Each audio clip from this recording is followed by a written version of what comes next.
Stres lari ke skrin nampak macam hal kecil, sampai kita sedar sabar dan penyelesaian sudah semakin susah dijaga. Kalbu Fit, sekat gangguan, jaga ibadah, muat turun di Play Store.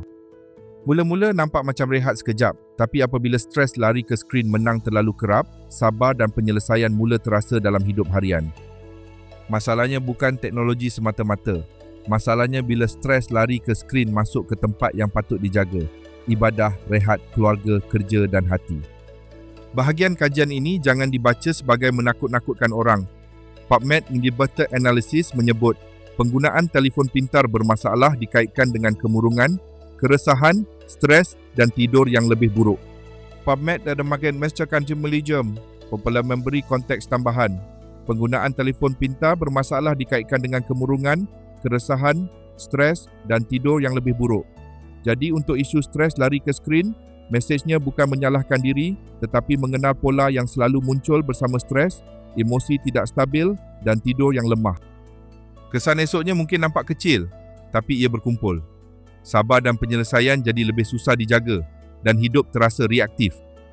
Dari sudut Islam, surah Yunus ayat 57 memberi arah. Peringatan Allah sebagai nasihat dan penyembuh bagi isi dada.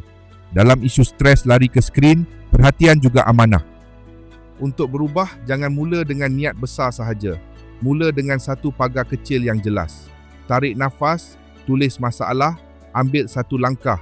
Jangan bergantung pada semangat malam ini sahaja. Ubah susun atur supaya esok lebih mudah. Jangan cuma buang tabiat stres lari ke skrin.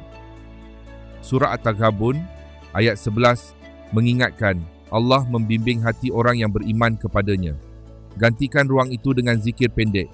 Baca beberapa ayat Quran, tulis niat atau duduk sebentar tanpa skrin. Bila perhatian kembali di tangan kita, sabar dan penyelesaian lebih mudah dijaga dengan niat yang jelas. Kalbu Fit, sekat gangguan, jaga ibadah. Hadir untuk orang yang kamu sayang. Muat turun di Play Store.